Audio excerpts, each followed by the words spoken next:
Oi pessoal, tudo bom com vocês? Hoje no canal nós vamos falar sobre um conceito que tem sido o principal ponto de discussão na antropologia nos últimos 100 anos. Nós vamos falar sobre o conceito de cultura. Afinal, você tem cultura? Acompanhe o resto do vídeo comigo e vamos descobrir o que é cultura e quais são seus significados para a antropologia.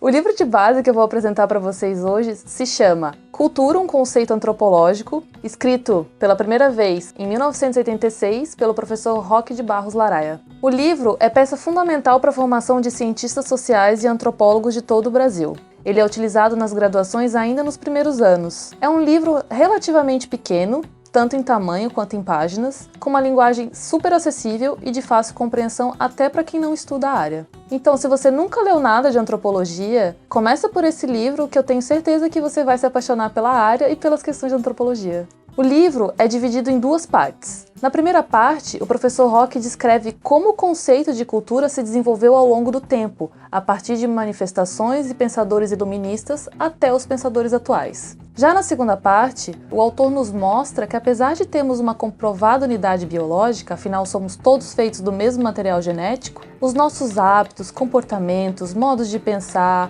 de agir, de vestir, de construir casas, de caminhar, de comer, de rezar e até de transar, varia conforme a cultura na qual estamos inseridos. Desde a antiguidade, com os primeiros viajantes e descobridores de novos mundos, foram muito comuns as tentativas de explicar as diferenças de comportamento e diversidade humana. Alguns desses textos antigos atribuíam as diferenças de comportamento dos diversos povos a um determinismo geográfico. Por exemplo, tanto o arquiteto italiano Marcos Polio quanto o filósofo árabe do século XIV Ibn Khaldun afirmavam que os habitantes das localidades frias do globo terrestre possuíam uma inteligência mais aguda devido à raridade da atmosfera e ausência do calor. Contudo, para esses mesmos habitantes faltava vivacidade e paixão nos modos de viver a vida. Já os povos de localidade quente do globo eram descritos como possuidores de uma inteligência mais preguiçosa e lenta, devido ao calor. E por outro lado, eles eram considerados mais passionais, maliciosos e engenhosos.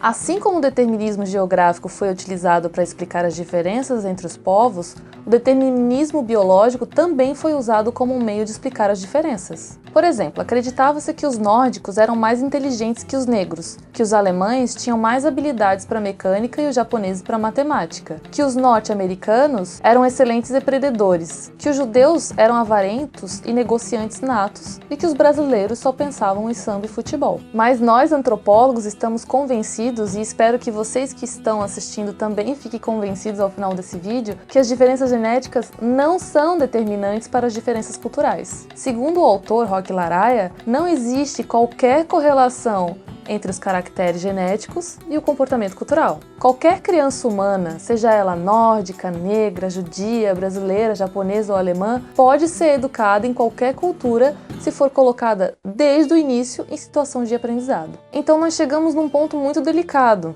E por favor, pessoal do movimento trans e LGBT, não me crucifiquem ainda, eu vou falar sobre esse ponto específico em outros vídeos, eu prometo para vocês. É evidente que a espécie humana pode ser diferenciada pelo dimorfismo sexual. Os meninos têm pênis, as meninas têm vagina.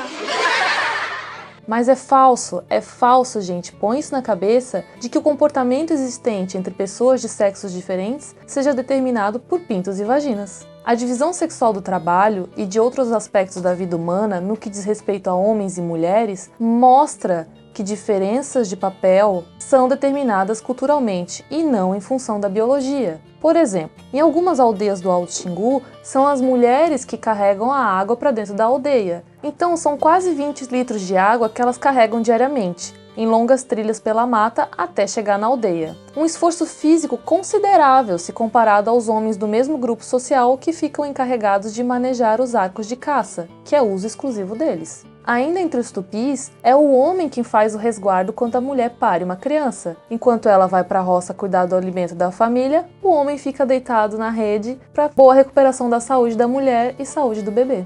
Enfim, os aprendizados de homens e mulheres é reforçado na cultura e na sociedade que cada indivíduo vive. Meninos e meninas agem diferente ao longo de toda uma vida por conta da educação e não por conta dos hormônios. Podemos entender então que a cultura é todo comportamento aprendido e transmitido no convívio humano. Cultura não é um apanhado de genes e não se dá por transmissão genética. E podemos ir além. Não existem culturas mais ou menos desenvolvidas que as outras. Não estamos e nem nunca estivemos em uma linha de evolução cultural onde alguns povos podem ser considerados menos ou mais evoluídos culturalmente. Então frisa isso, gente. Cada povo, com seu hábito e crença, só pode ser compreendido nos termos da sua própria cultura. Ou seja, nós não podemos chegar para os índios tupis, por exemplo, e dizer que o homem que faz o resguardo depois que a sua mulher tem uma criança está errado. Isso é violência cultural. Então a gente tem que começar a pensar bem antes de apontar que os costumes dos outros são um erro e que precisam ser modificados. A gente tem que lembrar que essa pessoa não necessariamente precisa ser o indígena que está tão longe lá no meio do mato. Essa outra pessoa com costume diferente pode ser a pessoa que senta do nosso lado no ônibus, pode ser o nosso colega em sala de aula, pode ser o nosso colega de trabalho ou mesmo uma pessoa com quem a gente cruza quando caminha na rua. Mas afinal, a pergunta de $1 milhão: o que é cultura? Cultura é todo o conjunto de crenças, hábitos, formas de vestir, pensar, agir e falar. É tudo aquilo que é passado, adquirido, aprendido, vivido e compartilhado entre as pessoas. A humanidade é o reflexo de um longo e extenso processo de acumulação cultural, e é a manipulação desse processo acumulativo que permite inovações, invenções, melhorias e avanços tecnológicos. E a gente pode diferenciar o conceito de cultura de prática cultural, ou costume. Por exemplo, uma dança específica, como o frevo, a dança cosaca ou o tango, são uma prática cultural, mas não são a cultura como um todo. Cultura é um guarda-chuva muito amplo, cheio de práticas culturais ou costumes que se interseccionam com outros que teoricamente seriam de outras culturas. Isso acontece o tempo todo. No mundo atual globalizado, os processos de troca e compartilhamento são cada vez mais rápidos. As culturas, elas não são bolhas, elas não são pedras imutáveis. Elas estão o tempo todo em conexão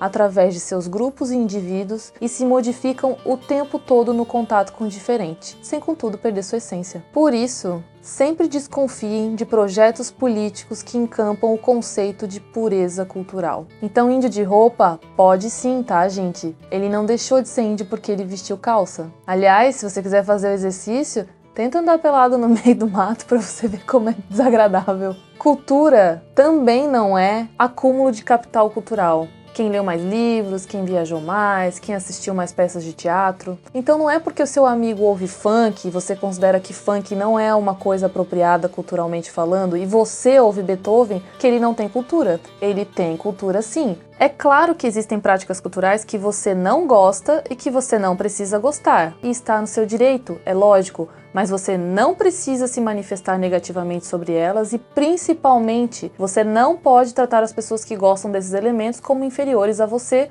ou como pessoas sem cultura. Isso é uma visão elitista de cultura, que carrega fortes preconceitos de classe, raça, sexualidade e geração. Esse tipo de visão elitista vem sendo aos poucos superada nos meios acadêmicos e precisa ser superada na sociedade como um todo de uma vez por todas. Cabe somente a nós respeitar a diversidade humana que faz de nós tão humanos. Assim como você tem que respeitar a cultura do outro, o outro também tem que respeitar a sua cultura. Afinal, respeito é a palavra-chave para que a gente viva uma vida em sociedade.